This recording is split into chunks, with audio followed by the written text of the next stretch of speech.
Welcome to the Monday, November 3rd Select Board meeting. I'm going to call it to order. Got a lot to go over tonight, and we have one member on the call for at least the first few minutes. Tom's on, so we're going to do a roll call vote. So we'll start with Tom Myers. Tom Myers here. Ben? Ben Galuza here. Rosie Kennedy here. And William Olson here, and Bill Wilson is on PTO, Absent. so he's absent today. All right, so we'll first go through the board and committee openings. Affordable Housing Trust has 1 opening. Conservation Commission has 2 openings.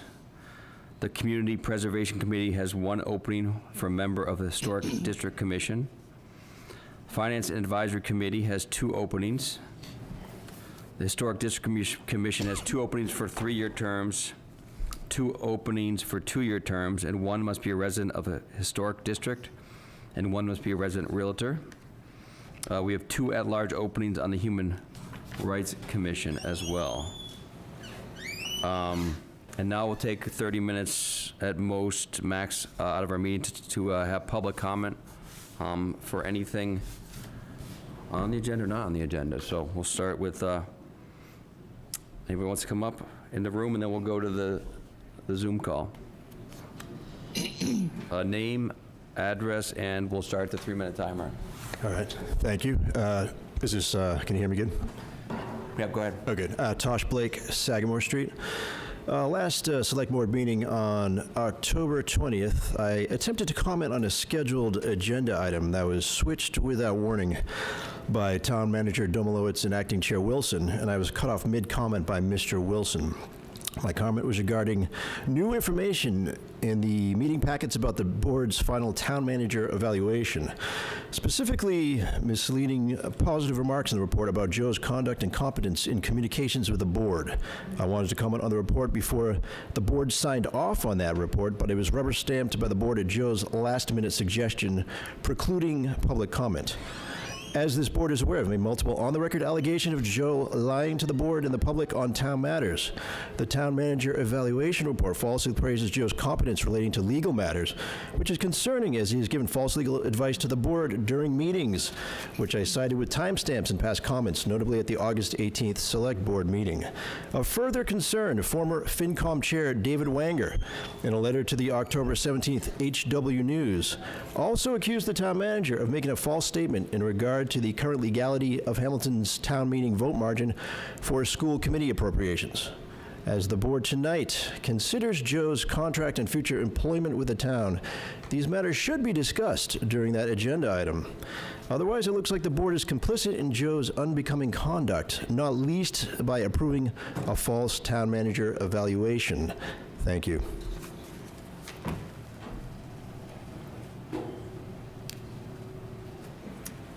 Good evening, Scott Mattern, 12 Old Cart Road. I'm going to talk about some budgetary requests, given that this is kind of budget season. You've got a lot of important meetings coming up, and several failed votes for a consolidated school. So I ask you to consider some changes for FY27, especially considering that 5-board chair meeting. I'm not sure there's any public input to that. It's just chair people meeting, so here's our chance. Our grammar schools are older than me, and education has changed a lot in the 7 decades since that has happened. So I think there's things that we need to think about that are in modern campaigns, how you communicate with folks. So first, I think your FY27 budget should include a reasonable chunk for social media. For the select board, for the planning board, for the FinCom, FinCom's summary and advice town meeting. I'll give you an example. There were 400 people who said they were first-time attendees at our last special town meeting. And I suggest yourselves just try using your phone, because that's what people use, to go get the information about the votes that we were taking. Or ATM, when you gotta get to page 89 of the warrant, if you can find it, to find the FinCom presentation. Those are just not modern ways of communicating with people. Secondly, I ask that you initiate a school renovations annual capital fund. And I think that should require an ATM vote. So every year, you bring that up, do the math of what some of the renovation ideas might be, concepts, $1 million or $2 million, ask the voters every ATM, find out, do they support that or not? Because you know, we don't know which renovation option we're going to be pursuing, but we're going to be pursuing something. And not planning for that is just terribly imprudent. So we ought to start preparing as soon as possible so that whenever that final number is, as big as it's going to be, isn't a total shock. And third, I ask that you ask the school committee to form a renovations and outreach committee with a charter that's way more expansive of what they had for the last building committee. It didn't work. So what's the funding? How's that money going to come to us? How's the voting going to happen? Is there fundraising that can happen? You know, we didn't get Cutler and Winthrop just fall out of the, you know, out of nowhere. Those families generated generously to our towns. More facility options. There was no real option presented to us. It was just all or nothing, when there's always options in life. So we didn't have a choice last time, and I ask that you help create them and, most importantly, communicate them to all the voters. Thank you. Thank you. Anyone else? It's difficult for me to stand, so if I can speak from here. This is my first time in this kind of a meeting. Wait, hold on a second, we have some feedback here. Pardon? So we're getting a little feedback. You have to come. Someone's gonna speak at the mic. All right, Yeah. Yeah, there's no way we can do that. Yeah. Why are we getting feedback? Hang on, I'm coming. She's in the room. That's the first time that's happened today. Thank you. I got it. Here we go. Yeah, sorry about that. We're gonna need to make it. I'm old, you guys. In the future. I understand you're going to talk tonight about the zoning on Gordon Conwell, and the only comment I want to make is that I would ask you to please consider zoning in a way that would bring the most revenue to the town, because the more revenue you can get from that project, the more relief you can provide for taxpayers. And as you guys know, Hamilton, we're heavily taxed, and it would be nice not to have to be asked, for example, for the schools and stuff like that, for that large amount of money. That's difficult for many of us. So just, that's all I'm asking, is as you consider the zoning, to please consider the revenue it will bring to the town. Sorry, can you name and address, please? Can I, address? Name and address, yes, please. Oh, 33 Baker Avenue. Okay, and your name? Okay. Oh, Cora Sanders. I'm sorry. All right, no, thank you. I'm first time at a meeting. And I apologize, we're in the future, we will have a different microphone set up for people who can't come up, so we'll work on that. Yep. Beth Herr, Asbury Street. I haven't been here in so long. Have you missed me?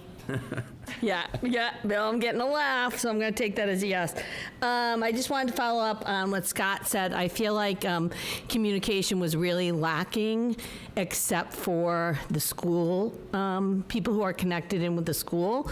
So I'm not really sure how to do a better job communicating, but I think that the last vote ended up being what it was because people finally started knowing what was happening. So people with kids in town obviously know because they were constantly hearing about it.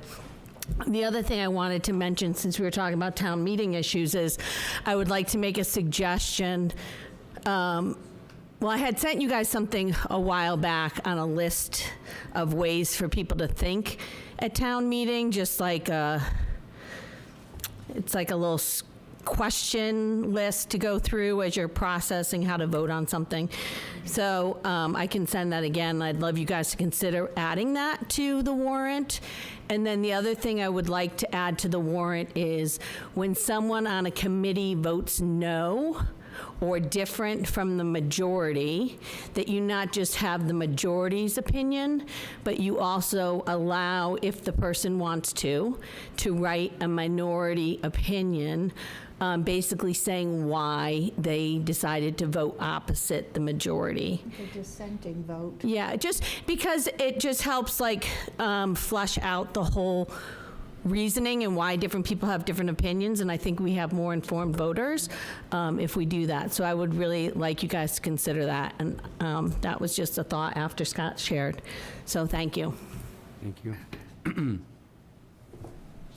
Good comments tonight. Anyone else?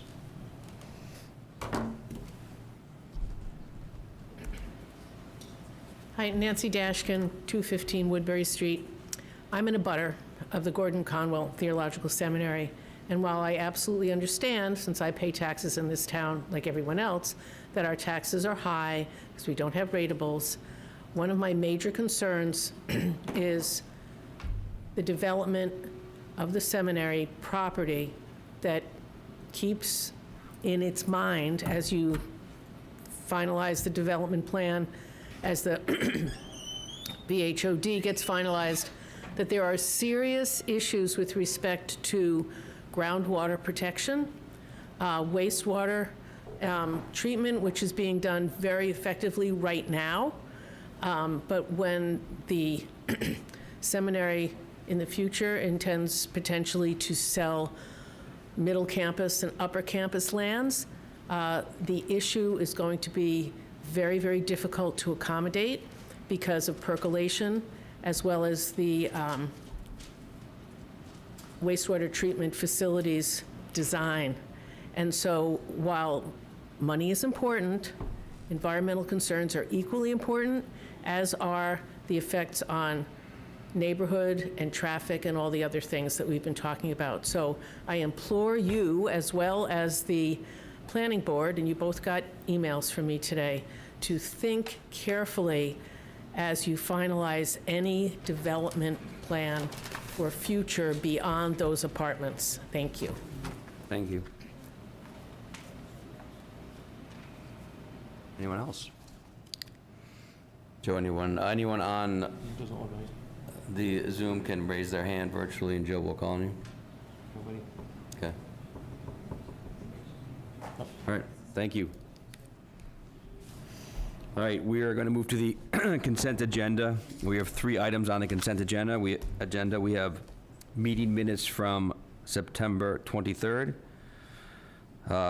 minutes from October 6th, and we have the Ed Fund Christmas tree sale at Patton Park. Just so you know, there's a typo in the agenda that says Christmas tea sale, but it's a tree sale. Yeah, I got that. Any comments or a motion? I move that we accept the consent agenda. Do I have a second? Second. Second by Ben. We'll do a roll call vote. Any further discussion? All right, we'll start with Tom Myers. Tom Myers, aye. Ben? Ben Galuza, aye. Rosemary? Rosie Kennedy, aye. Ben Olson, aye. Ask to table these. They weren't advertised properly, just, you have to ask to table it to the next meeting. All right, so on the agenda tonight, we're going to table the first 2 National Grid poll hearings and move on to the warrant. So third topic will be the first topic tonight, is to reopen the warrant because during the construction process for the new town hall, we have found that we need to vote on an easement for a utility easement for National Grid to put the new service into town hall. Town council's on the line. So Joe's been working with town council and to get that, and it's so what happens is it has to be a town vote, so we can't just vote on it amongst us. We did it for a few years ago for the cell phone tower, same process.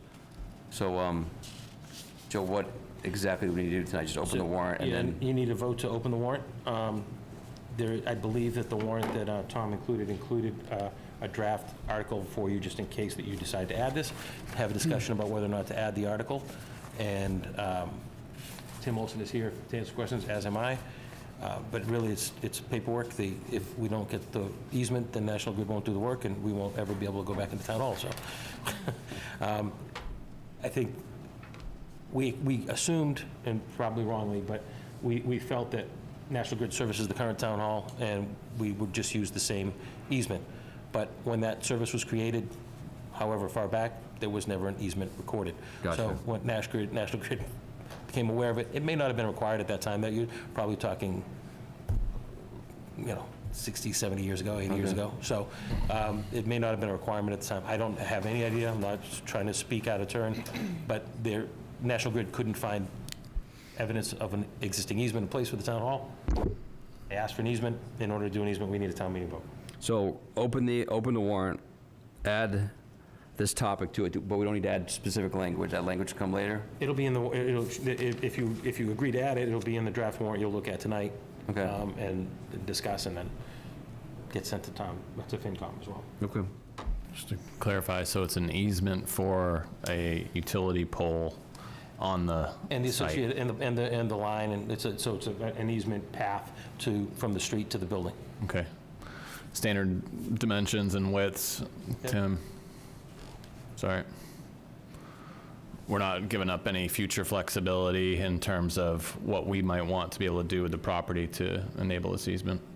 Tim Olson, DPW Director. It's essentially in the same location. It'll be underground. Okay. So it's not going to be an aerial. It's underground conduit, primary. Great. And then Tom drafted it. Has council reviewed it? Tom drafted it. Tom was our counsel to draft the article, the warrant article. So the easement- the Tom from easement, yeah. council. I thought you meant Tom Meyer, sorry. Yeah, no, sorry, Tom McEnany, town council. Okay, all right. And similar process that we did for the cell phone tower years ago? Same? Yes. Same type of easement? Okay. Yep. All right, so do I have a motion to open the warrant? Yeah. So I move that we reopen the warrant for special town meeting December 9th. Do I have a second? Second. Any further discussion or questions? All right, we'll do a roll call vote. Tom Myers? Tom Myers, aye. Ben? Ben Galuza, aye. Rosemary? Rosie Kennedy, aye. And Bill Olson, aye. So, warrant's open, Joe, and we'll add it now, or we'll add it when we go through that item, the next, Yeah, so we can, I'll just. so we have a vote now to add this to the warrant now? Or you want to vote So, later? Assuming that the board would want to do this, I asked Tom to go ahead and include an article that could always be taken out. So in your draft warrant, Article 3-2 on page 6 of the warrant reads, to see if the town will vote to authorize the select board to grant to Massachusetts Electric Company, also known as National Grid, on such terms and conditions as the select board deems appropriate, a permanent utility easement in, through, under, over, and across a portion or portions of the town-owned property located at 577 Bay Road and described in deeds dated April 8, 1897, in Book 1514, page 354, April 26, 1926, in Book 2678, page 49, November 26, 1979, in Book 6679, page 747, and March 13th, 1982, in Book 6938, page 48, recorded with the Essex South County Registry of Deeds, which portion or portions are approximately shown on the sketch plan on file within the town clerk. That's not there yet, but it will be. As may be revised or take any action thereon relative to. So it's basically just authorizing an easement for the purposes we just discussed on town-owned property at 577 Bay Road. Tom McEnany is here to answer any specific questions you have. All right, so can I have a motion to add article, it's on the previous page. 3-2, I believe. Have a motion to add Article 3-2 regarding an easement for National Grid at Town Hall. Okay. So I move that we add Article 3-2, an easement for National Grid, an easement to National Grid for Town Hall. Second. As written in the And as written in the warrant. warrant, yeah, draft warrant. Okay, Second. second. All right, so further discussion. Tom McEnany, you're on the call. So this has been reviewed by National Grid, dotted the i's, crossed the t's, or is the language need one more review? So, Mr. Chair and members of the board, thank you for having me this evening. No, they wouldn't necessarily review the warrant article, but obviously the terms of the specific easement will be reviewed, and I'm sure there will be probably some back and forth, probably not a whole lot. These are fairly standard between the town and National Grid, but the warrant article is not something they would typically review. This is a standard form article that we've used, dozens and dozens of times for these types of easements.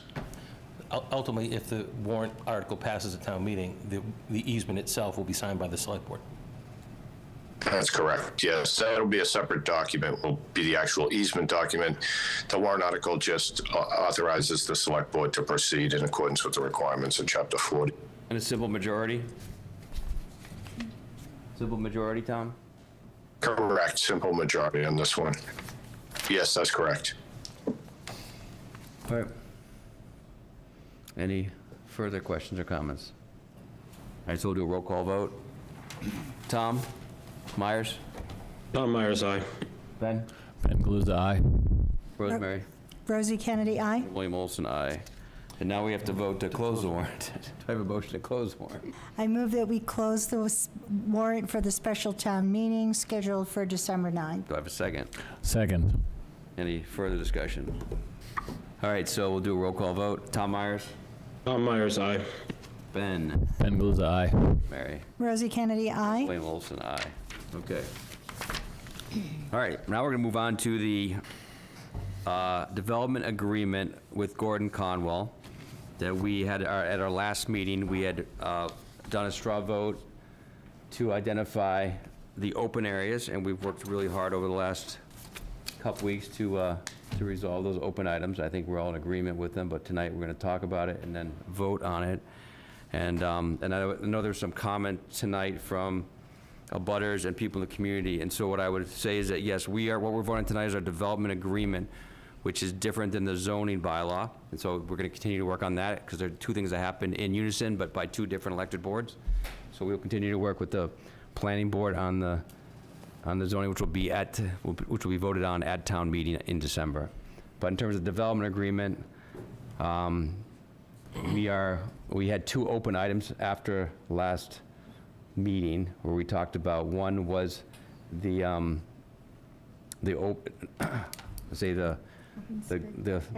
heritage landscape, and sort of how we could write into it that while they occupied, if they did not sell and occupied the property, they would have Dover rights, but once the property sold, we would have the ability to protect the heritage landscape. And so I think that we're good on that one, and we can talk about that a little bit. And then the second item was funding of the traffic study. And the $20,000 we added to the Right. pot. It's in the development agreement. Right, in development, right, Yeah, to fund the that's traffic study, resolved. right. But I think the public access was another one, but I think we have gone as far as we can go, so we're satisfied Right. with where that is. Correct.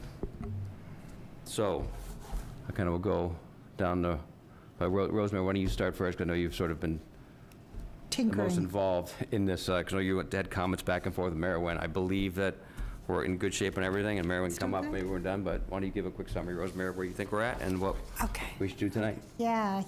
So I just wanted to add the proverbial belt and suspenders to make sure that for any subsequent purchaser, that all of these terms stay in place. And so I've added some language about that. And just clarifying that the sub-districts are the upper campus, middle campus, lower campus, heritage landscape, and natural zone, because the district itself is the whole Browns Hill overlay district. So when we refer to them individually, we just wanted to make sure that we use the correct terminology. One other thing that I added, let's see. A lot of the things that we're talking about are pursuant to the zoning amendment. So we amended some of the language to refer directly to the Browns Hill overlay district. Let's see. And just one thing that we were talking about was the concern for a future developer, perhaps not the currently planned developer, but in the future, 209 apartments, and we wanted to make sure that given the fact that any future developer, owner of the apartments, will be able to make some additions and enlarge the footprint a little bit, and we wanted to make sure that all the one-bedrooms didn't become three-bedrooms. So the important thing is to make sure that we have the 209 rental units and not exceeding the current number of bedrooms. However, there will be just a little bit of tinkering to that language. The current number of bedrooms plus 5 or 10, cap at 330. Good, okay, so that's fine. So we will just edit 1B apartment projects, and it'll be 209 rental dwelling units, and the number of apartments will be capped at 330. Number of bedrooms within the apartments, right? Well, what did I say, apartments? I'm sorry, I meant Yeah, bedrooms. yes. Okay. 209, you're right, 209 apartments and a combination within there of 330 bedrooms. Yeah, okay. Got it. So I think, yeah, so that's a little bit of an increase, but it doesn't put an unlimited number of bedrooms. And then also, I think one of the important things is talking about the monetary contribution to the town. There will be two contributions, $100,000 upon the passage of the BHOD by town meeting, and $350,000 will be paid upon the conveyance of the apartment project. And the two remaining contributions, $400,000 and then $300,000, those were going to be upon the sale of the upper campus and the middle campus. But a more fair way to say that is to say that depending on what percentage of the middle campus is sold, say maybe they sell 50% of the middle campus, then half of that planned contribution will be due. And then the other half would be due when the other 50% or whatever apportioned amount was sold. Does everybody understand that? Am I making that clear? Okay. So that was something I felt needed just a little bit of tweaking, and then other than that, yeah.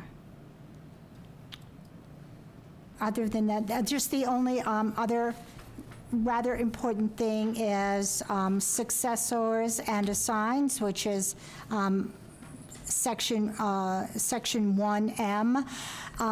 Originally, it was stated that once this agreement is executed, one party, either party may record it at the Registry of Deeds. I think it's important that we talk about who will do that. And so the language that I've changed is that once executed, the deed, this development agreement shall be recorded by the town in the Essex County Registry of Deeds. That way, everybody knows it will get done and by whom. Good. Good work. That's all, That's good Mr. work. Chair. I mean, I'm pretty excited about the work that we've done and the agreement that we've come up with. I think it's a win-win for the town. I think so. And I think it allows Gordon to hopefully maintain there and stay there as our neighbor and help the town maintain its character. So, but Ben, anything else you want to add to it? Just want to say thank you to both Rosemary. I know you've been working on it the longest and the hardest probably out of all of us, and for Bill coming in to help out here over the past several months. Thank you to the planning board as well. They've been working in parallel very diligently with the public hearings and receiving comments on the uses and tables. Thanks, Mark Connors, as well, for the summaries over the past couple of weeks, getting us all up to speed for tonight. So it's been a real team effort, and last not least, thank you to the seminary as well for being good collaborative partners and really negotiating in good faith, both with the community, the abutters, as well as the select board and our representatives. And it's been a long process over the past several months to get here, and a lot of give and take. So I just wanted to give some gratitude for all the hard work. I think you all have summarized the benefits, and just even in the past 2 weeks, these last little modifications, I think I'm really glad that you caught that. And so instead of being a cliff payment, we've got sort of a nice, smoother ramp, so we're getting more money along the way. That's a really good catch, so thank you. as well as the additional 20K. And so that would be for the 20,000 for the traffic study. That would be directed by the town, presumably, or is it directed by someone else? It's going to be in collaboration, but they're going to Okay. pay for it. Okay. Yes. All right. And so that's another good win over the past couple of weeks, so thank you. So what I'd like to do is, wait, I want to go to Tom first. Tom, anything else you want to add, Tom Myers? Is he on his way here? Might be on his way here. He might be on his way here. Probably in the Okay. car. What I'd like to do is make a motion to vote on it, and then I'd like to have a little further, so make a motion, second the motion, Does, you want, and I want to have Merwin speak to make sure he's in agreement with it, because that's the most important thing, because we want him to have a go on record agreement, and then we'll have 10 more minutes of any public comment. And then I just, as a final comment, I'd like Okay, to that's just fine. say something. All right, so can I have a motion to approve the, get the wording right here, the final development agreement with Gordon Conwell Theological Seminary? I move that we approve the final draft of the Gordon Conwell Theological Seminary. Do I have a second? Second. All right, and we're going to have further discussion on that before we vote. So, Merwin, please, first, you can just give us the old nod. We hope. Yeah, thank you. It's been a great, long road, but thank you so much, Marwin Walters, for Gordon Conwell, and thank you, Mr. Galuza, for those words. It's reciprocated by us. Thank you very much for the extraordinary hard work that this board has done, and particularly Ms. Kennedy and Mr. Olson. Yes, we are in agreement with the draft that you have.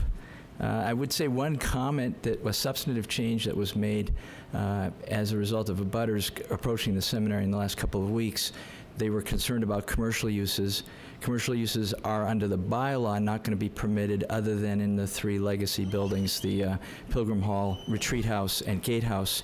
But the abutters asked if we would consider including that in the development agreement as belt and suspenders so that it would be enforceable outside of the zoning bylaw. And we did, and the board has agreed to add that in. So we hope that that will please the abutters and their concerns, that will limit the commercial uses to those 3 buildings.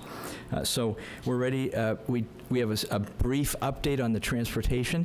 The consultant met with the police department and with the fire department up on the site, talked them through. We walked the site with portions of the site with the police department, and they're working on the report now, or the transportation analysis is coming out, so they're in the process. But one of the things that they'll be indicating is that the police and the fire department are both suggesting that the seminary consider opening up a 2-way on Bridge Street in order to make it easier for police and other cars to get in there, and they felt that that would reduce the load on Woodbury as well. It won't increase the load on Bridge because people that come up a bridge would have to go up Woodbury now as it is, so it would reduce load on that area. And it'll cost the seminary some money because they've got to widen the road, et cetera, but that's something that will be in that report. But other than that, both the police department and fire department felt that the current status is sufficient for what's going to be there, what is there, the 209 units. So we're in agreement with what you have before you, and again, we appreciate it. Okay, great.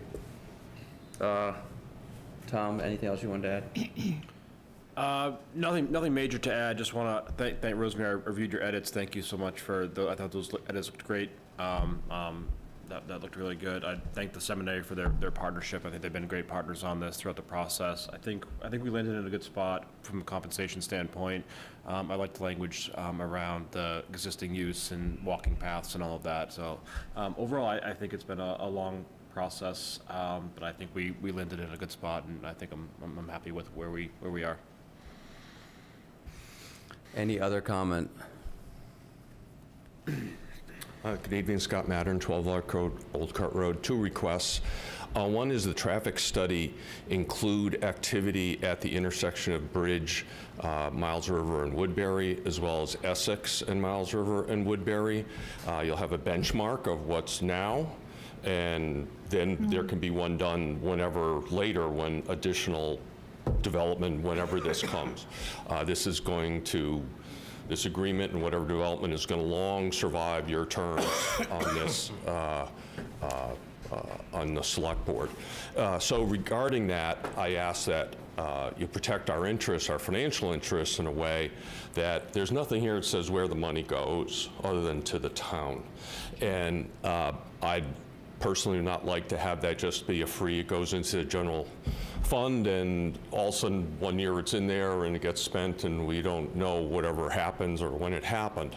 So the town has done this successfully before with Patton Ridge property sale to the town. We put it in a fund that then had to be voted by townspeople to come out of the fund, so that it we're deciding as the residents, not mysteriously it's kind of in a budget, slides through, it'll be positive, whatever it is. However, I think it ought to be designated into a fund, and then we can take it out of that as we need it. Thank you. Thank you. Just make sure we have enough time. Is anybody else going to get up and speak? Oops. Please, if you're going to get up and speak, because I want to make sure, we only have 10 minutes here, so we want to make sure we get everybody in. So we'll do 2 minutes for the 4 of you. Anybody online? Doesn't look like it. Okay, so 2 minutes each. Thank you. Hi, Deb Safford. So I want to echo that. I think that's a great idea about the funds set aside. I think that's great. Thank you. I also want to thank you guys for all the work that you've done, and thank the seminary, because it's really been a long process for you guys, and a lot of effort and a lot of compromise and a lot of give and take. So thank you for that. You've really represented the town, and the seminary is a great partner to the community. They add a lot to the community, so I really thank you for that as well. And I also want to thank you, Bill, for how you've allowed us to all speak during this time. I think it's been, I've felt like you've really been engaged with the community and getting the feedback, as opposed to it being kind of an adversarial. You've really embraced all of our feedback. So I just want to preface everything I say with that. My question is a technical one. There's a few drafts that are out of this agreement, and I think we want to make sure we're doing the right agreement, because this one says 300,000 and the number is 300,000. In the meeting packet, it says 350. And then in your comments, that was something that was posted today, the words are 350, but the number is 300. So if you guys can just, if it's this one, that's great, I understand it, but just to clarify, because there's all these drafts that are out there, I just think it's important to just be clear as to what that number is and what you guys are approving. And that's all I want to say. Thank you very much.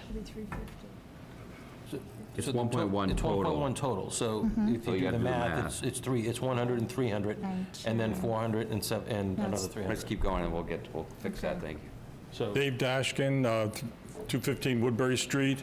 I'm just pointing out that section 2, where you're talking about dwelling units and bedrooms, you do not include the number of bedrooms. The 330, if I heard correctly, was the first time I've ever heard a number given for the number of bedrooms associated with the 209 apartments. So I would suggest you include that in the sentence, since that is part of the title of that paragraph. The actual number 330 for record. 330, correct, we will. while Ms. Kennedy was saying that, I updated the copy that's on my screen and up on there to reflect her comments about that. So that is currently there. Let's see if I can get to it. We'll make a motion to address that before we vote. Go ahead. Tosh Blake, Sagamore Street. Just to add something Mr. Mattern said, I think maybe it could be good to have something go into a fund, but we just want to make sure that it's not a fund that's going to be anything controversial. I'm not sure exactly what the details or what you exactly meant by going into a fund, but you want to have sort of like a fait accompli, that you set up a fund for something to make it for some maybe development that could be controversial or something. So I guess more information might be needed. I know it's just put out there by Mr. Mattern as a kind of thing that may or may not happen, but I'd be wary of setting aside stuff for funds until someone's voted, is this a good fund to have? You know, that's all. Thanks. Thank you. Steve Erickson, 36 Lorenzo. Just want to say thanks to all of you who are involved, Gordon Conwell, the town leadership, planning board, abutters, for all that you've done to get to this point. I'm really supportive of what's going to hopefully get approved and take place, both tonight and in the coming meetings.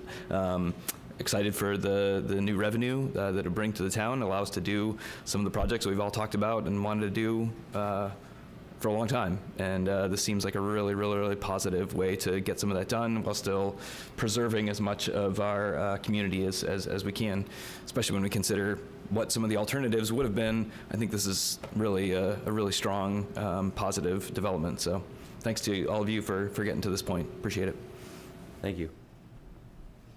All right, so Rosemary, if you could make a new motion and amend the 300 in number 2, and then the 330 bedrooms and B, and 1B, so. So I move that we further amend the development agreement with 2 items, the section 1E, number 4, to I believe it was 350,000. That was the number. Cool. So it's 1.1 total, and the way we broke it up was 100, 300, 400, 300. Okay, so, okay, That's the so. 1.1 million. Okay, my mistake. Okay, so 300,000. So the, Both 2 and 4. Okay. oh, that's right, yeah. It's both 2 and 4. 300,000, okay. Yeah, just take the 50, so. Okay, so on 1E, numbers 2 and 4, those numbers should both be 300,000. Correct, yeah. Okay, and then the other, then moving, what was the other one? It was 1B, terms of the agreement. 1B, terms of the, oh, right, the maximum number of apartments will be 330. Bedrooms. 200 Not apartments, I'm sorry. 209 rental dwelling units with a maximum of 300 bedrooms. bedrooms, yep. Finally, okay. My All right, apologies. so we're gonna vote on the amendment. 330, right? Yeah, 330 bedrooms. 330 bedrooms. All right, so we're gonna vote on the, so Rosemary made a amended motion. We're gonna vote for the final draft agreement with those 2 amendments. We have somebody raising their hand now, iPad 2. I mean, we're done with public comment. So, I'm sorry, we had 10 minutes open for it. All right, so does that make sense? Everybody wants to, do we want to do it one more time so it's nice and clear? So I didn't We good? I grasped it, but. What's that? put it in the chat. Can you mute? I think it's cooked more. I think the stock is. All right, so ready to vote? Okay. So we'll start with, well, now that we're all here, we can just do, we can You can put it in the all chat. in favor, say aye. Aye. Aye. Okay, thank you. All right. So Joe, you got the 2 amendments, sorry, 3 amendments. Yep. All right, thank you. No, this is good, and we'll continue to work with the planning board to make a successful meeting in December to get this thing passed and protect the town and help the town. And Rosemary, you want to make another Yeah, comment? I just wanted to make a final comment about the development agreement. It's certainly, the select board is somewhat limited in the things that we can make a contract for.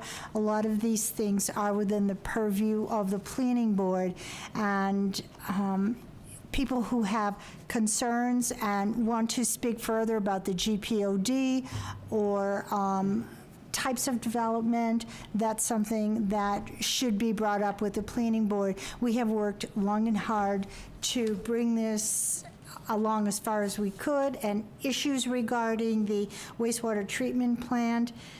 We've talked about that, and we appreciate that not everybody is getting everything that they want. I mean, we've all made compromises and really worked hard together to make this the best plan, and we feel satisfied that on behalf of the abutters and the townspeople in general, that we really have done the best that we could, and we hope that people find this will be helpful to the town, especially in light of the fact that we will be attaining 209 units of affordable housing, which I think is the main focus for so many.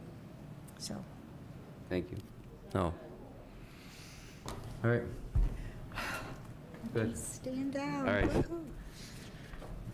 All right, we will move on to the next item on the agenda. So now we're going to go back to the warrant and review the draft warrant. And Joe, you'd like us to vote recommendation so we can put it into the warrant, correct? It would And be is helpful. FinCom- You can either do it now, or you could do it at the November 17th meeting. That'll be a little tight, but you're going to have to sign Has the warrant that FinCom night. done it yet? No, the FinCom's meeting this Wednesday night.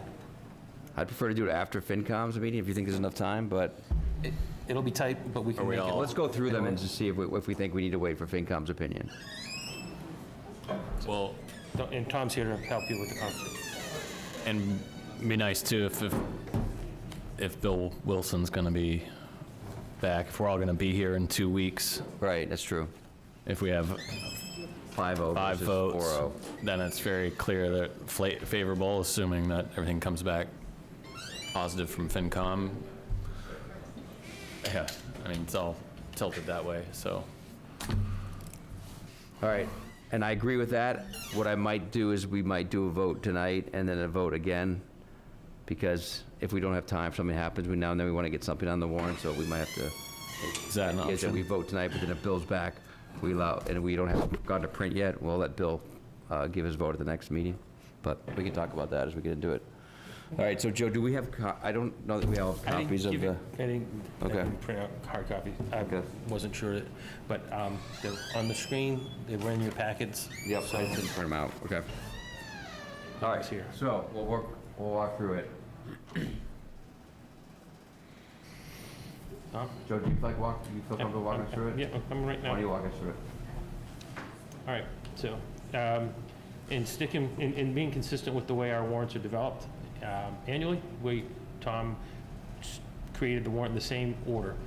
Section 1 is elections, reports, and procedures. He has included an article for consent motion in case the board, some want to take advantage of that, moderator want to take advantage of that. But as of right now, you can pass over those two articles. We don't anticipate actually having reports, and it's only 5 items on the warrant itself, so really probably not going to do a consent motion. The financial actions, there are 2. One is the prior year bills, which will be reviewed completely by FinCom on Wednesday night. And then Wendy is here if you have questions about the prior year bills. And the other financial action is the community preservation for Town Hall. Tim Olson is here to answer questions tonight. The Community Preservation Committee did endorse, I believe unanimously, Tim, the request for additional funding as, basically just to make sure the budget, the project stays on budget. We're in budget right now, but you got a couple months left, and the contingency was only 5% to begin with, so if you have questions about that tonight, Tim is here to answer questions about that. Articles in Section 3 include extension of the cell tower lease. This is your article. You had wanted to extend you wanted to have the opportunity to extend the term of the cell tower lease or leases so that you could potentially sell them. As it stands, there's only 25 years left on the existing lease behind Town Hall, and nobody in the market would pay you for that at that term. They want at least 30 years. I think the article is written here to give you up to 40 years. And then the authorization to convey the easement, which you just added this evening, is Article 3-2. And the last article in the warrant is the main article that caused the special town meeting, which was a zoning bylaw amendment. It's noted in here as the Browns Hill Overlay District, although it may be, the language may be changed to reflect Browns Hill zoning district as opposed to overlay district, just because this draft zoning seeks to get rid of the underlying zoning. So if there's no underlying zoning, it's not really overlaying anything. So it's really just a new zoning district. It requires the same 2/3 vote to pass either way, so it doesn't matter if it's an overlay or zoning district. So the planning board has, at this point, taken the position that they want to get rid of the underlying zoning. If you're going to do that, then it's not an overlay, it's just a zoning district. So. And those are the 5 articles. Tom McElhaney's here to answer your questions and help with any conversation, discussion you want to have around it. And yeah, let's go to the next page.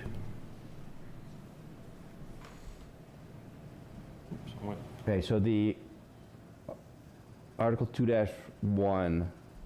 Jesus Christ. Here you go, 2-1, prior year bills. Prior bills is 9/10 vote, okay? Yep. And we know roughly that's just a couple $1,000, right? 8,000, was it? You told us last I week. believe it's $9,000, 8 or Wendy? 9,000, okay. Wendy? Yes, no, it's not. I'm sorry, you have outdated data. It's currently $26,387.56. And what were those for? Let me just see real quick here. So we have KP Law at $10,536, Greenbacker Renewable Energy, which is the east to west solar, at $14,850, and CAI Technologies for the planning water overlay maps for $1,000. We knew what the issue with the KP Law bill coming in late was. What was the Greenbacker and CAI Technologies? I mean, It looked like the vendor never sent the information, or it just didn't get delivered properly, literally. I think the issue here is that we have an open, we have a warrant, and then ultimately we're going to be required to pay these bills, but they require a town meeting vote because they were from last fiscal year. So ultimately, one way or the other, we're going to have to pay the bill. We want, I think Finance was just looking to get this in front of the town meeting as fast as possible rather than delay till April. Okay, all right. All right, so that's the Correct. 10th vote, and then it doesn't affect the tax rate. No. Because it's coming from free cash. Right. Okay. And Right. the next one, Article 2-2 Yeah, there we go. is, what's the vote on that one? Is that a simple majority? Yes, that's a simple majority vote. And there was a spreadsheet that was in our packet. Do you have it up on the screen? I can.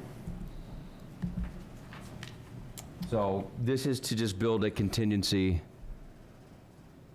as we approach end of the project, just because we don't want to have the project going so well, the deadline wants to be met, so we just want to make sure we have contingency funds to take care of any unforeseen conditions, as well as maybe an AV package so we can have successful town meetings without having any glitches. So, Tim, you want to come so forward? Tim, do you want to walk us through this? You're trying to build a contingency of about $250,000. Tim Olson, DPW Director. Yeah, I put this together for you guys to take a look at kind of where we are financially with the current funding strategies for the town hall, as well as the current contracts and where we are with the construction itself. So the funding is pretty, it has stayed the same for since the last couple votes. The $1.5 million, I think, was the last large vote in the 500,000. And then you see the architectural fees, the engineering fees, those are all contracted fees and agreements. Soft costs, a variety of temp space, outfit, builder's risk insurance, which is about $117,000. Moving the National Grid Service, as we talked about early tonight, that was about $25,000 that we had to pay them. So it adds up to about $163,000 in soft costs. And then moving on to the construction alone, the current, the base bid, when we accepted bids, was $7.449. Currently, we have about $411,000 in change orders, which is roughly about 5.5%. Leaves us a remaining balance of about $262,000 from our funding. What you see below is where we are and anticipated some future change orders. As Joe mentioned earlier, this is more of a kind of a placeholder. We do have some grants that I have applied for that I'm waiting to hear. I should hopefully hear within the next week. For the MOD ADA grant, I put in a grant for $250,000. And then there is a AV Community Compact grant that Vicky Massoni, our energy manager, is helping me with, that hopefully will fund our AV in the memorial room. It's a sizable amount to get that memorial outfit for town meeting or our town select board presentations and meetings. And then the CPC grant is what we were talking about just a few minutes ago. So what I'm trying to do is forecasting out, encumbering some funds for some things that are necessities. None of these are luxuries. They're just to make the project successful and complete. And just with that remaining balance, I am a little concerned that we have enough money to cover all those currently. So with town government, there's only a few channels I have available to me, and a certain amount of times that I do have the ability to get some more funding, and that's what I'm trying to do, just to make sure that we have enough funding to complete it. So the items down here, Tim, but they're not currently there's no current allocation for cost for that? That has to come out of the contingency, or there a portion in the project, and this might be in addition to what we've already allocated? So the contractor is working on some pricing for us at this time. So I don't have anything. He didn't own any of that stuff? What's that? He didn't own that stuff in the base? Did not own. The hardwood flooring, I should have, that is an additional hardwood flooring. There is a good substantial amount of hardwood flooring in the job. There is some elevation differences that we have to make up some flooring. Some of that is owned, but some of those are additional need to create and to finish. And then if we vote on the CPC grant at town meeting, and we get it, but we don't spend it all, what happens to the money? Go back to CPC. Goes back to CPC? Yeah, so with the CPC, when I went in front of them, they gave me a sunset date of the end of March. I feel like I'll have a pretty good idea how much I'll need from that by that point. It can always be extended out. I'd go in front of them again and ask for that extension. But I think by that time, coming through, the majority of the project I see us finishing in February. So the springtime will be just last-minute site restoration, plantings, items that we have to do when the weather breaks in the springtime. So. FinCom, have you looked at this yet, or? Yeah. Yep. So just to simplify this, the project is $8.5 million, okay? What Tim's talking about is adding a little extra contingency in case we spend over the 8.5. I don't think Tim is proposing that we make the project 8.75 million, okay? So basically what he's doing is the $8.5 million project remains in place. That's not changing, and we're committed to it. That's what we put in front of the town meeting, plus interest and other. So the total project is not changing. He just wants to have some contingency money in case he needs to go maybe a bit above the 8.5 million. So based on the financials, it was a good project budget. Looks like we're gonna come in very close to it. If we vote on this money, if it doesn't get spent, it goes back to the CPC. So it's still an $8.5 million project. We're giving him a little bit of breathing room. That's how I read it. And he's actually applied for a grant to replace the CPC money. So he's trying to get some free money. All right, so all we're talking about here is the contingency. So the project is as it was forecasted a year ago. Did I get it right?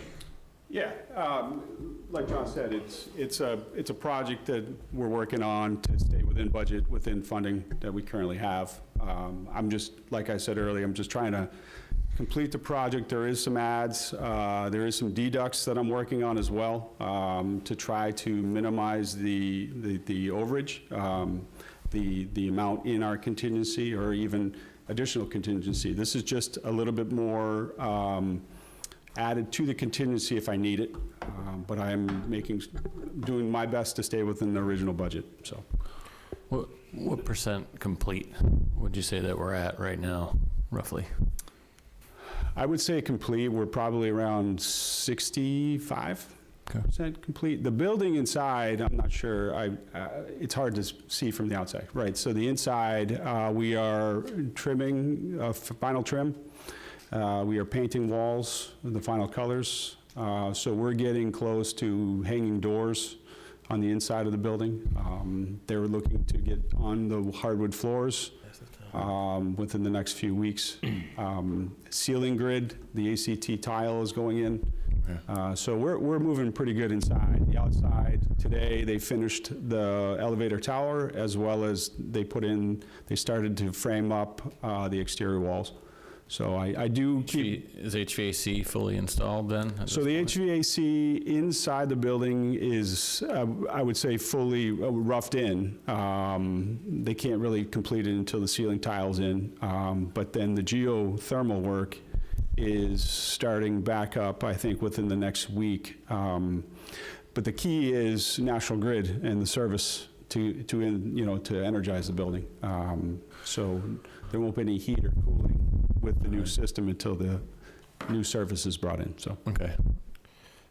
Just a couple of questions. So assuming we got the MOD grant, are we still going to be holding on to the CPC funds in case we have additional surcharges or any additional change orders? Or is that automatically going to be, kicked back to the CPC? They had the same question. I would suggest we keep it, just in case something happens. I'm not going to try, it's going to be my last funding source to spend. I'm going to reserve it just until the end of the project. I don't see us needing it unless something unforeseen happens. But I think that if I can get the grant, that puts us in a much better shape, much more secure for funding to fund the rest of the project and the needs. So, and then the AV grant, Vicky thought we had a pretty good shot at that, but that's more springtime. I think it's due in February. So, this might be a question for John, but assuming we don't use the CPC grant or only a portion of that, how does that get reallocated? Do we just not transfer those funds to the project, or is there a town meeting vote that has to reappropriate those funds, or how does that work? No, I mean, Jay Butler's the expert on this, but the funds that they appropriate have to be used by a certain date. And if that date comes and goes, then it goes back. So suffice it to say that we're monitoring this financially very closely. It's an $8.5 million project. I haven't heard that we want it to be 8.75. If that ends up being the case, I'm sure Tim's going to come back, and I'm sure we will approve it to get it finished. So we're very close to the end. We're watching it. He's provided us all the details that we need to see to monitor this project. When we're done, there'll be a full financial recap of the project. Wendy work to get that out so everyone can see where did we end up spending the money. So we're close, we're watching it closely. It's sort of full transparency in terms of the financial details. So we're going to review this Wednesday with the FinCom and then vote on it the following week. So, for the geothermal system, does it cover 100% of the heating and cooling load, Tim? We don't have any supplemental boilers or anything. It's 100%. It's not 100%. I think it's... For the heating and cooling? Yeah. There's no supplemental. Well, no, so there's no gas. Sorry, to answer your question, the geothermal does do the heating and cooling. That is our system. Yes. Heating and cooling is geothermal. Yeah. I was talking about the electricity. We have a solar array that was built on top of DPW as well. So. Do we have the HVAC cost tracked separately?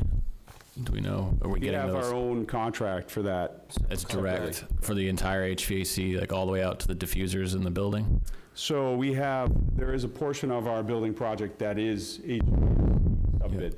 We have that cost as a sub-bid contractor, and then we also have the cost of the energy efficiency contract. Two more questions. Do we know if they're using prevailing wages? Yes.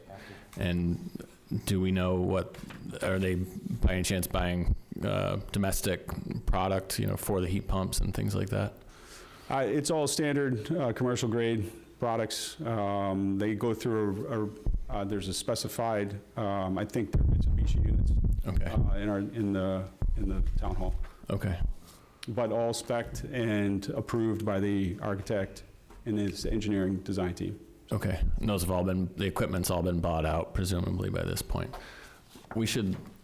I don't know if you've looked into the investment tax credit for geothermal from the federal government. Have we looked into that yet?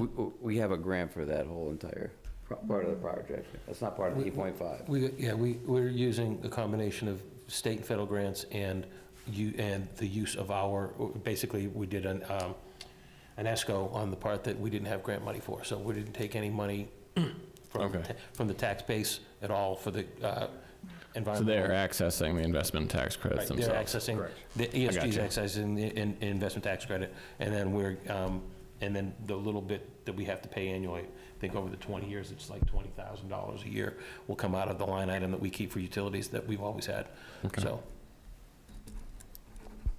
Thanks.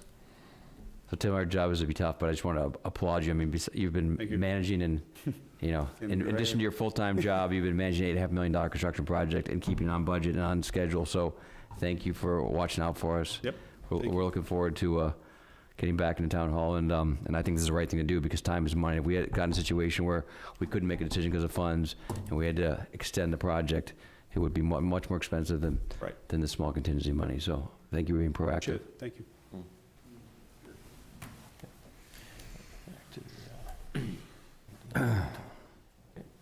So then the next article would be 3-1, the extension of the lease. Ooh, why did that move like that? Sorry about that. There we go. So that's the, as we discussed earlier, this was the article that the board chose to add so that you could potentially,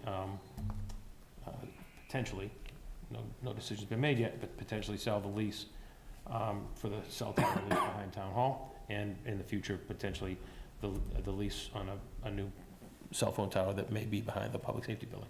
Okay. So, if you have any questions about that? I do. I have a question. Originally, we did it for 30 years. I think we're down to like 25 or 26 at this point. But I'm just wondering why we're putting in a 40-year lease. I mean, I think about technology changes, and I'm wondering if it's a prudent idea to have a lease for 40 years. So I guess that's a question for Tom. Yeah, we could change it. I think the idea was to provide flexibility for the board to negotiate the contract that you want, but. Yeah, what we found, and we could talk about it, what we found was that if we vote for 30 years at town meeting, right? But we decide not to sell the tower, because we want to wait till another one gets built and sells a package. And we get 2 more years, now we're 28 years. So it's like, that's why we want to have some flexibility, so as we negotiate and try and get the best deal for the town, we don't have to keep coming back for town meeting voting. So it says up to 40 years, it doesn't say 40 years, so. Bill Right, that's, recommended this. the language is not to exceed 40 years in the article, and that's exactly right. It was drafted that way in order to provide the board with flexibility, but ultimately, it's up to the board to determine what the actual terms will be. Okay, that makes sense. Good explanation. Thank you. Sure. And then the last item is the, 2 items. We have the easement, which we discussed at the top of the meeting to add this. Do you have further questions about the easement article? I do not know. Okay. Anybody else? And then the last one. The last one is, as I said, the original reason to do a special town meeting on December 9th, which nobody ever really wanted to do, but the Browns Hill zoning article. So when do we need to rename it? Do we need to rename it by what date? I mean, we can change, I want to wait and make sure the planning board says that that's what the direction they're going to go, that the guidance that's been provided by legal counsel was to, if it's not an overlay district, don't call it an overlay district, just save the confusion. So let's see how that goes with the planning board. So this goes to print on the... It has to be posted 2 weeks prior, so the Tuesday before Thanksgiving is the day that the warrant has to be posted with the town clerk. So 17th. With your signatures and everything else on it, So we can do stuff on the 17th. we can do stuff on the 17th. Our plan is to have you take your final votes and everything, and also sign the signature page on the 17th, so that we're all ready to go. I think it makes sense. I'm here. Makes sense? Yeah. 17th? Okay. And then Bill will be here too, so. So we're done with that? Yes. We done with Mr. McEnany for this evening? For this evening? You don't need him for anything else? Nope, okay. Thanks, Tom. All right, thank you. Thanks, Tim. Thank you. All right, have a good night. Yeah. Good night. All right, next item is the approve the new, Excuse me, this item is noted for public discussion too, your discussion and comment? would you like to make a comment? Sure. But we gotta look, we gotta look at our, I thought each person got a chance to speak once, but go ahead and speak until I clarify that. But the concept was you could speak at some point during the meeting, but not 3 times during the meeting, but go ahead. Since you're up there. Feel free. I'm out of times. Well, go ahead. I'm not gonna cut you up now, but I just wanna make sure, for the future, it's not a precedent set. So I ask that you add an Article 4.1, 4.2, because whatever happens from this thing creates $1 million plus of revenue to the towns that is gonna happen way beyond your terms in office.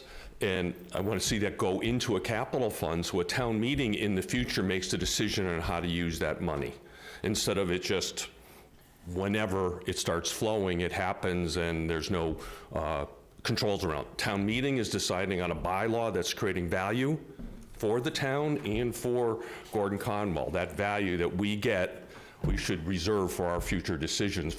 We have capital needs, as an example, that are supposed to be presented every year that are 5 years out of things that we know we can't fund. Another $1 million could go a long way towards those kinds of things.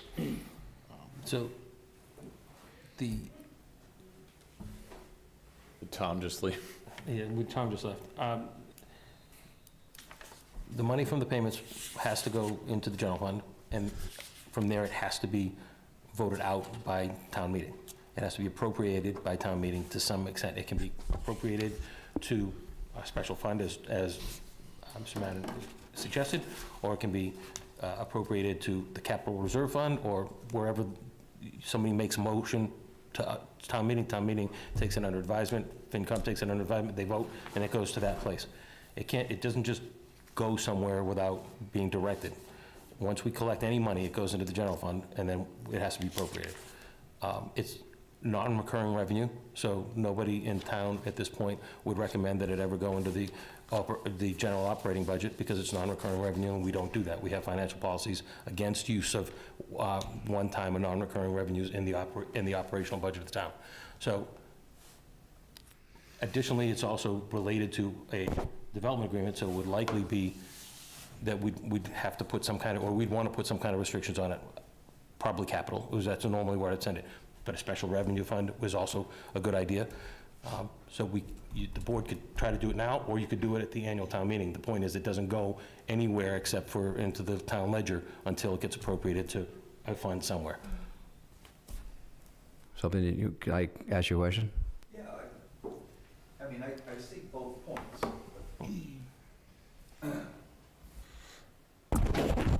Scott mentioned the patent. That money's still in that separate fund. It's earned $150,000 worth of interest, Scott, so it's still sitting there. Either way, it has to go to town meeting for a vote, whether it comes out of free cash or whatever. So the point is, it's going to go to town meeting.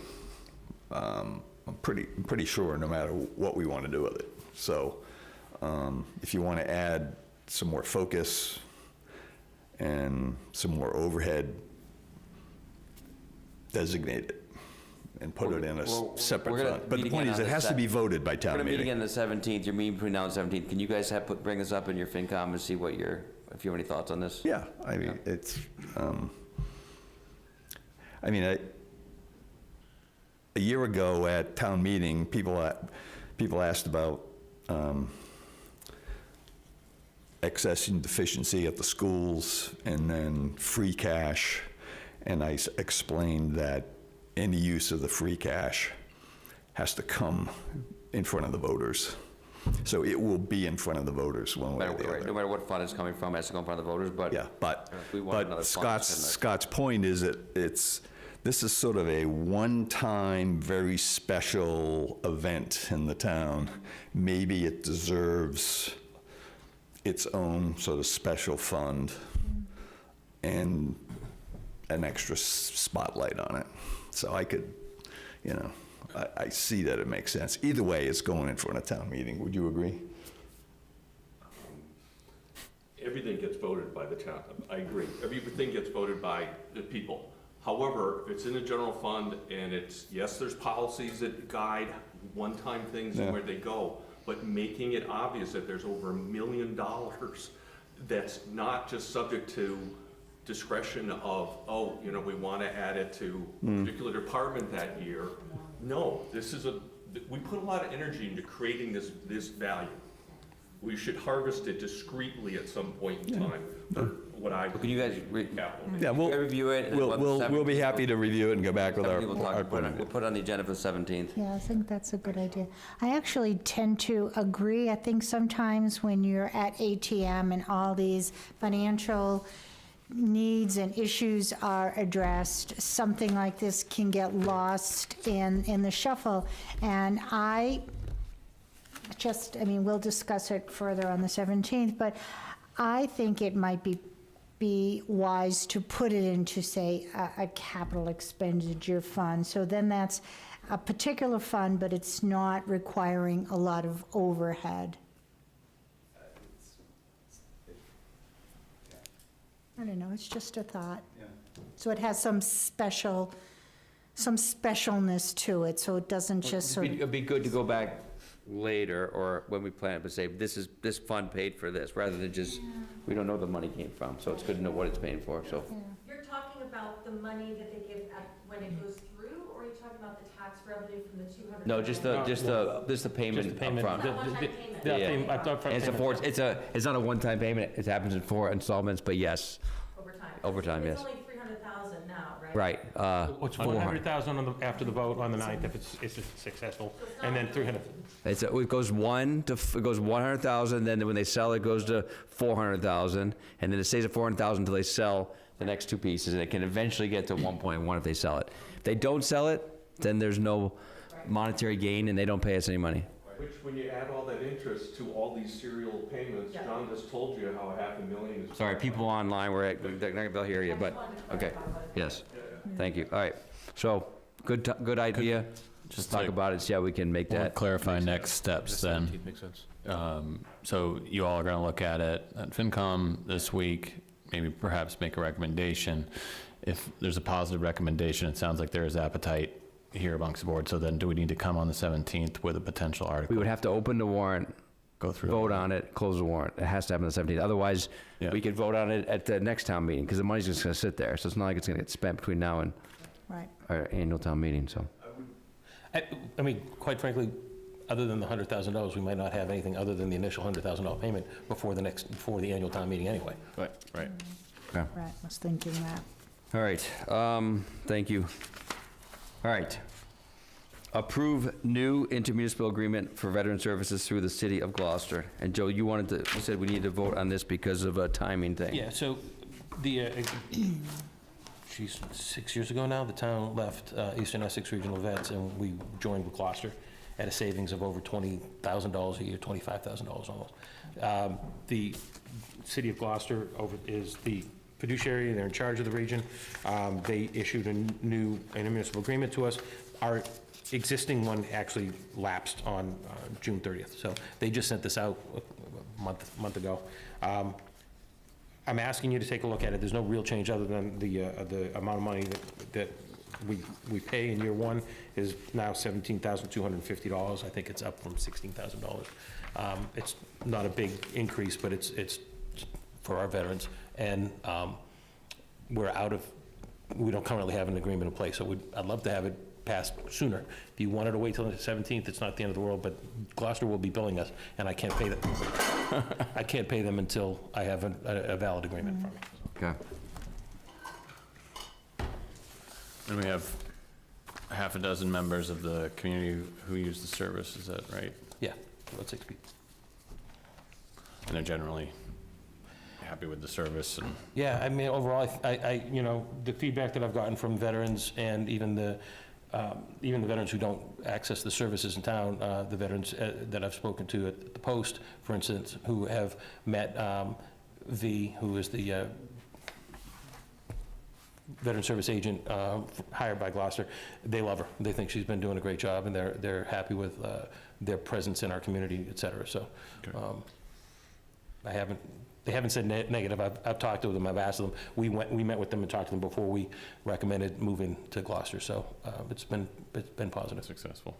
Good. So, yeah, so we typically vote on things the second time, but because of the timing here and because it's just a process, it's a reallocation. I don't have an issue voting tonight, but if somebody wants to table it, they can, but otherwise we should vote and let Joe get this thing initiated. So I have a motion. Is there a motion on the floor? I move that we approve the new intermunicipal agreement for veteran services through the city of Gloucester. Have a second? I'll second that. Any further discussion or comments? All those in favor say aye. Aye. Aye. Thank you. All right. Next item. Discuss neighbor concerns about 19 Old Cart Road. So there's been some requests for us to hold a public hearing.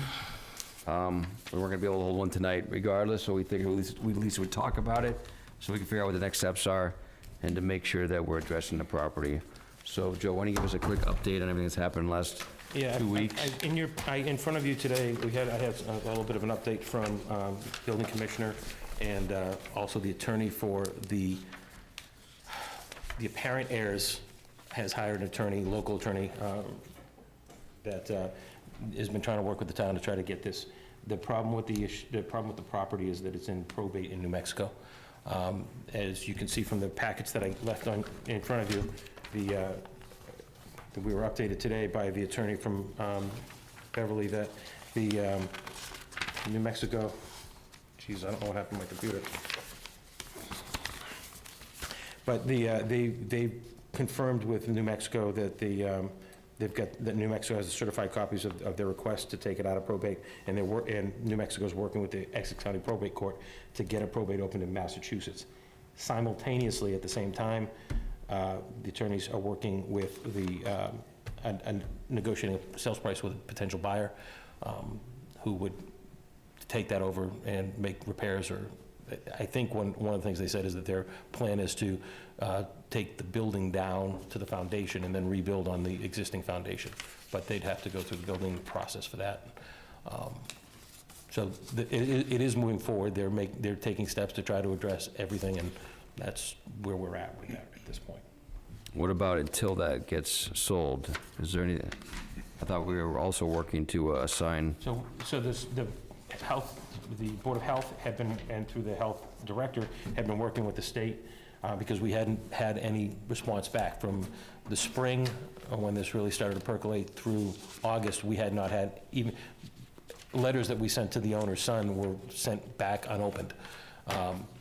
Obviously, there's been a change in their approach.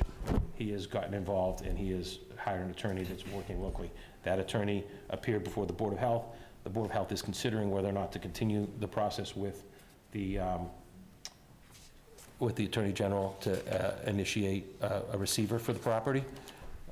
They haven't voted yet whether or not to do that. So and typically in cases where nobody is trying to step forward and address things linger in probate, stuff falls further into disrepair, you'd initiate a receiver. The receiver would have the legal authority to take action on at least bringing the property up to code, et cetera, while it played out through probate.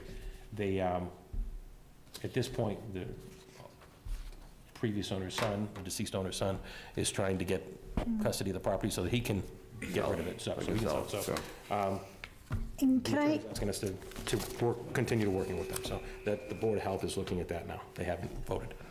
and did this all come about because of the concerns that it was a dilapidated building, or were they being proactive, or, so I'm just trying to understand. It's definitely clear that they started to respond when we started to assess fines and indicate, but so there, in that regard, the bylaw's been successful. We've got their attention. They're working with us. But it's still in probate and in another state, so it takes a certain amount of time. Right, that's understandable. I think that, I mean, as we all know, probate takes a while, so that can be very frustrating, but it's good to know that implementation of the consequences of our bylaw helped to move things along, so I think that's a very good thing. And the neighbors have been good advocates for trying to make sure that something gets done. we've been doing our best to get things done. We handled some limbs from the property that were overhanging the street, got them out of the way. So what about the fines that are on the property right now? The fines are still there, and they're still payable to us when it all comes due, depending on whether or not we, depending on whether or not it comes out of probate, or we, Just put a it's up to lien us. on it. Yeah, Put a lien on the deed or something.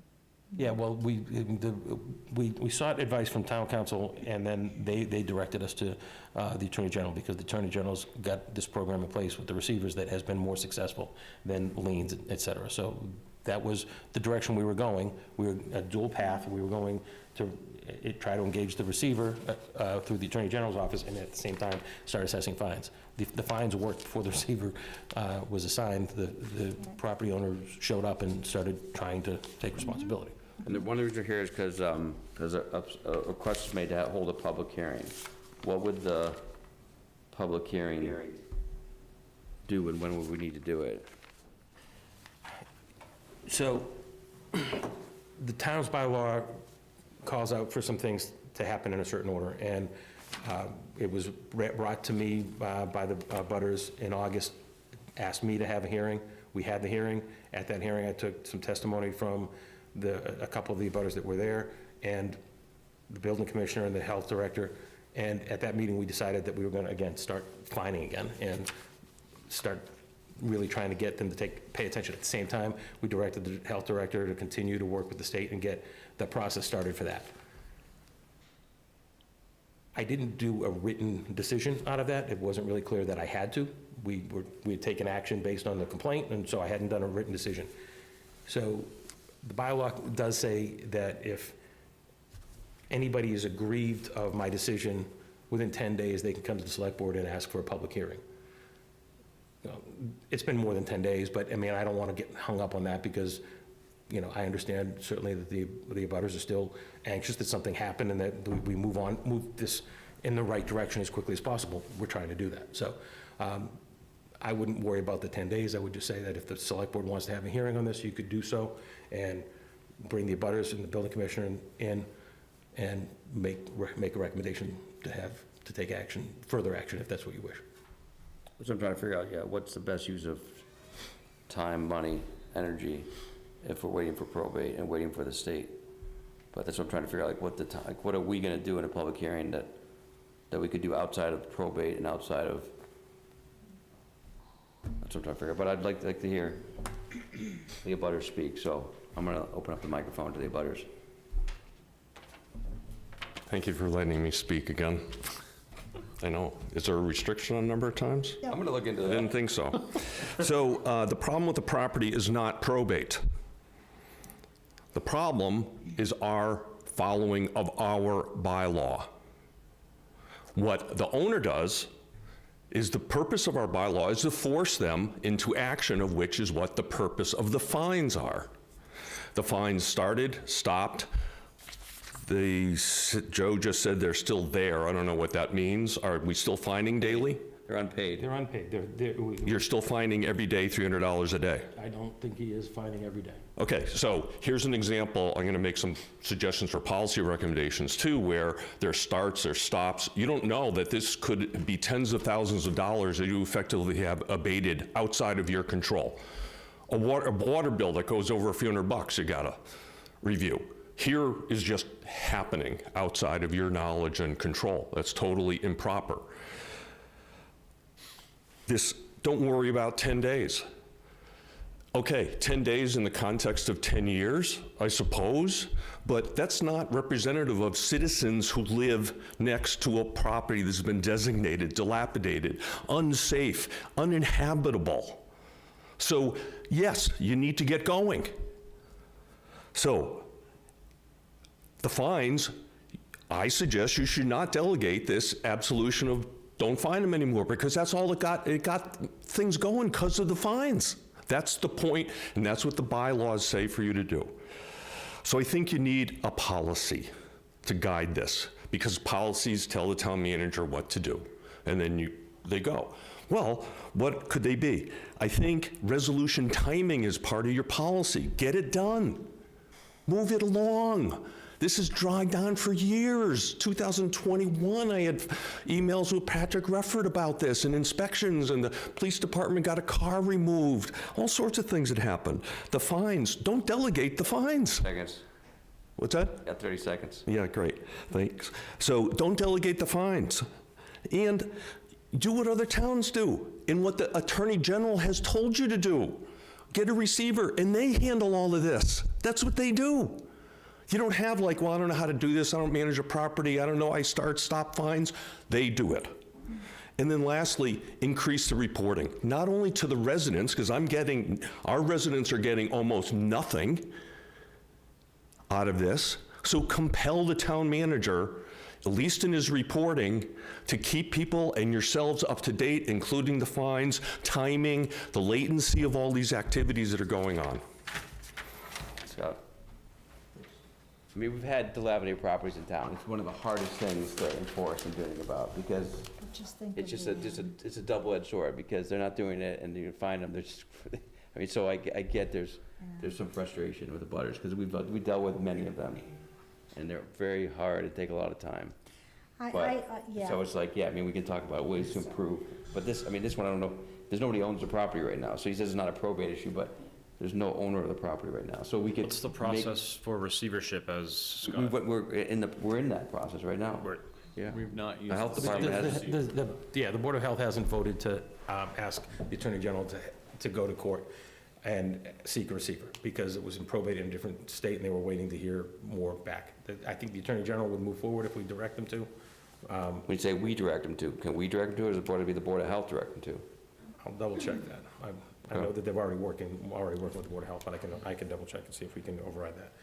But the last thing I don't want to do, though, is create something that causes a different delay. That's right, I don't want the property to sell, because. We've already got an attorney that's identified to be trying to work on this up to the same end that we want him to work to. I don't want to get in the way and cause, because if the Attorney General's coming in and saying, I want a receiver, and then the property owners, the apparent property owners, attorney sitting there saying, no, we want it to just come to us. I don't want to complicate the issue. I'm assuming you want the property to sell, and you want somebody else to own the property. Last thing we want to do is get in the way of it. Handling properties like this to deal with. No. Scott, come up for a second. I'm trying to make it simple to this property. You want the property to sell, right?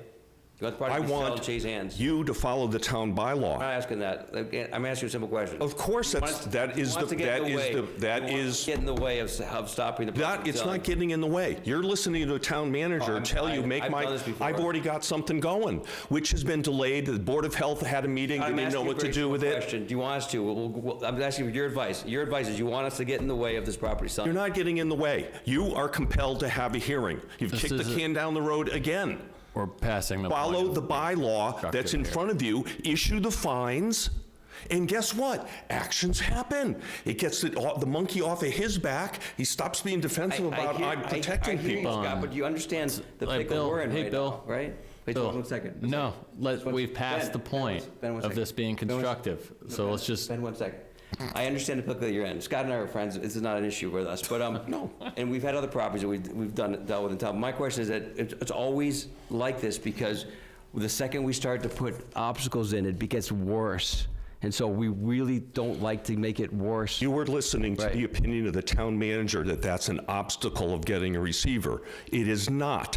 It is how other towns behave, and it's the advice the Attorney General has given this town, and the Board of Health refuses to act on it. We have a bylaw, which you are compelled now to have a hearing and address this and go back over all this history. Not just the Board of Health is going to give you the last 5 months of stuff. And we're having this discussion because we want to follow about and have a hearing. But the point is that before we go in that direction, because they're trying to sell the property, that would be in all of our best interest.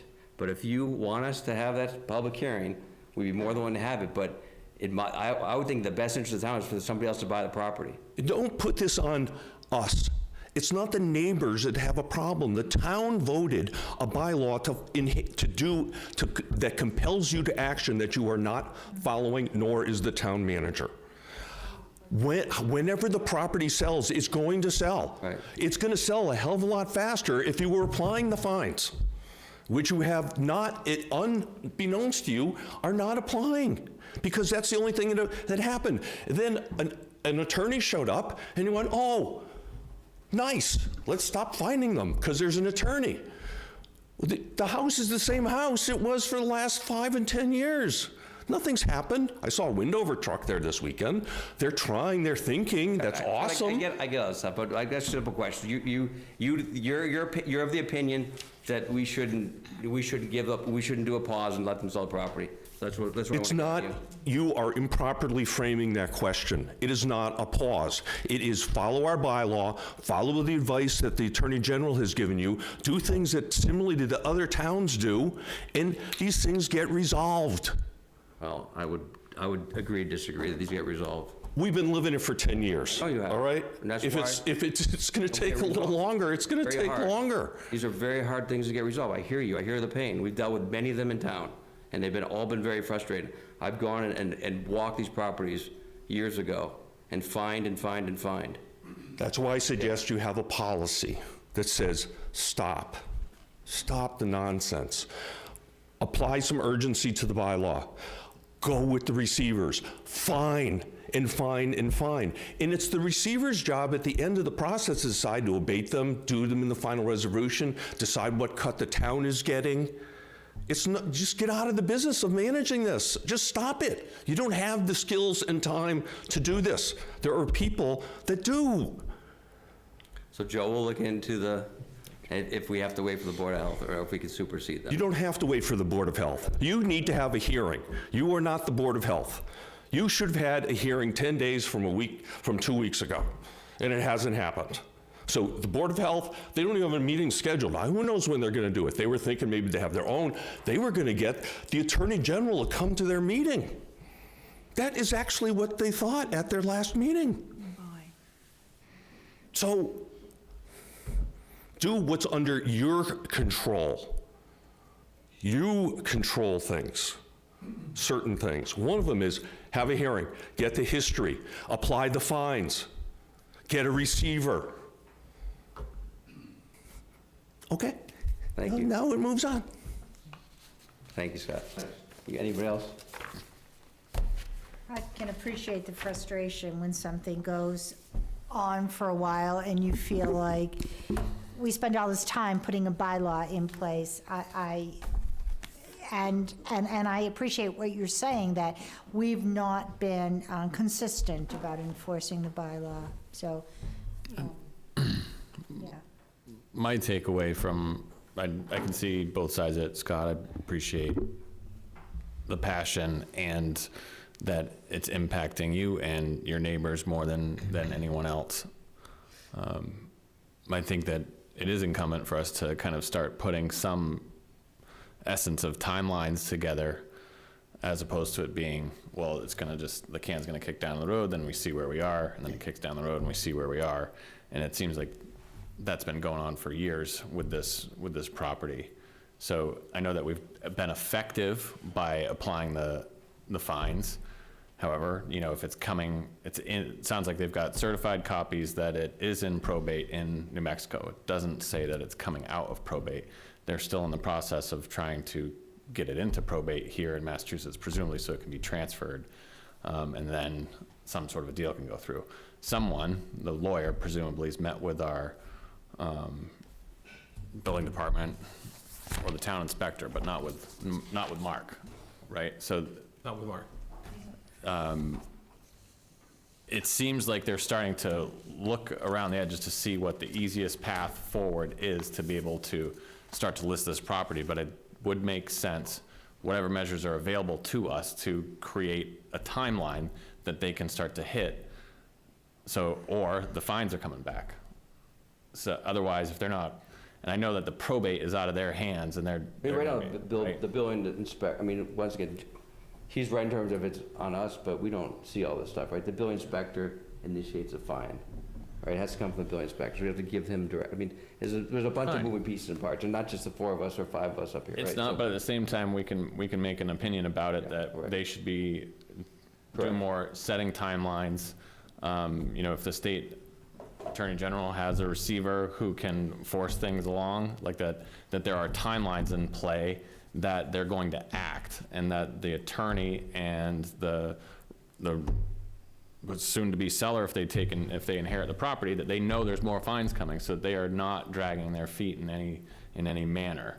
So that would seem to be the thing that we can help kind of advocate for is some timelines, and that if deadlines and milestones are missed, so if they come out of probate and it's not listed within 7 days because they've been dragging their feet, right? So those are the types of things that I would think that these departments can start to put some scope around to give notice that the fines are coming back. And I think that at a certain point, if the fines get to be so egregious, it starts to devalue the property. Or it starts to seem like it's going to be a headache to work with this town. It makes it less attractive to a potential buyer or developer. So there is a balance to it, but I think timelines make things pretty clear. Do we know what the fines are right now, Joe? I think they were around $7,000. So that's my take of it. I mean, the next steps are here is that we'll talk about the receivership, because I understand exactly who's supposed to do that. If we can do it, we'll do it. And then a public hearing, we'll schedule a public hearing. I think a key focus is whoever's got the authority to set some timelines and put them on notice that the fines are coming back. That's the thing that we can advocate for. We don't have to vote on it or whatever. You know, those folks are, if they're their own entity, they're going to do what they seem. I mean, it's just it's not supposed to be stop and start. It's the building inspector's, obviously his authority, but it's not, it's hard to do like a timeline. Once it starts, it starts. Once it starts, it's supposed to start and not stop until. And you can't put a timeline on Yeah, a can't put a probate timeline, right. process either, so. Right. But, I mean, I can appreciate the frustration. I think if I was living next to that situation for many years without. But I just want to, yeah, I appreciate the frustration too, but I just want to say the timeline. You've been dealing with it for 10 years. I've only heard about it for the last 2 months. So what happened between, and I've been on the select board for 8 years. That's why So you I'm need just- policy to hear about this stuff, and not just stop fines at $7,000. It'd be another $10,000 to almost $20,000 now, and accumulating. You don't need, timelines are great too, but that, you don't control the timeline. You control the daily fines, and that produces action. The resolution of those fines at the sale of the property is the discretion of the receiver. Not your problem. Get the receiver, you apply the fines and have a hearing. I hear you. Well, don't necessarily agree, but I hear you, and we'll move things forward. Thank you.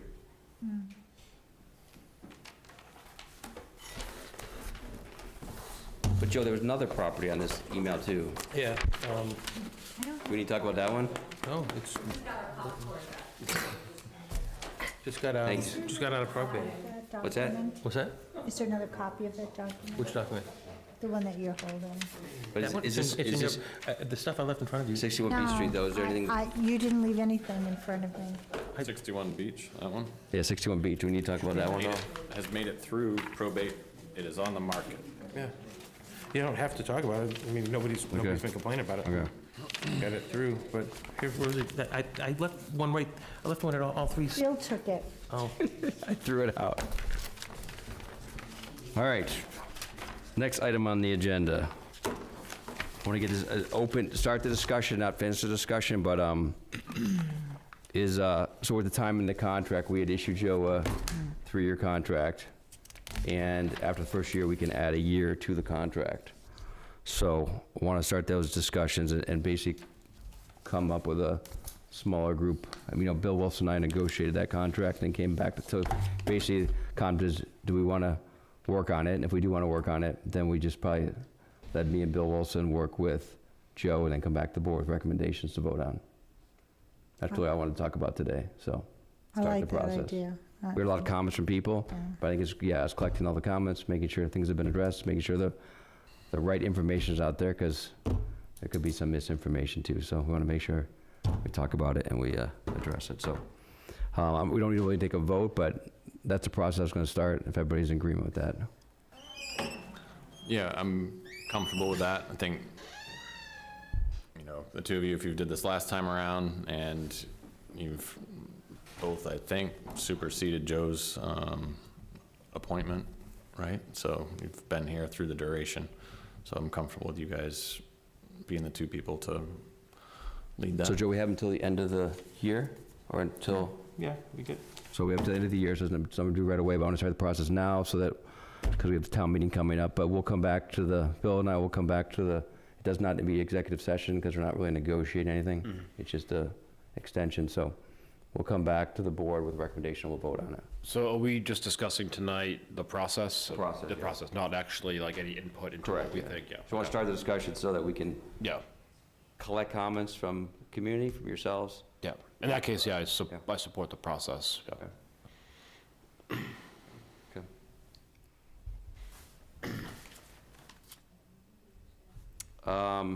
New business. Anybody got new business? If I did, I forgot it. What's that? I said if I did, I forgot what it was going to be. I have a continuation of the Council on Aging issue. I just want to stress how important it is to keep that on the front burner so that our very new, inexperienced, and lovely assistant director has the support that she needs to be able to grow into her job, and that our seniors get the care that they need and deserve. Okay. I did have more of a public service announcement thing. I got an email from Accord, so if people are watching the recording, and if you're part of the SNAP program, they're having some open office hours. If you need support and food assistance, if you have any food insecurity or are missing paychecks, they've been thinking a lot about this, and they've got some open office hours coming up. And I'm trying to find their little flyer handout. Here it is. Open hours on Wednesdays 9:30 to 11, Thursdays 10 to 11, and also on Thursdays from 6:30 to 7:30 p.m., Saturdays from 9 to 11 a.m. So just knowing that the Accord Food Pantry, which is on Railroad and Willow on the corner. So if anyone needs any help with food, go see them during those times. Thank you. How many else? Nothing. Joe? Nope. All right. Have a motion? Motion to adjourn? Second. Aye. All those in favor, say aye. Aye. Do these not after daylight savings. That's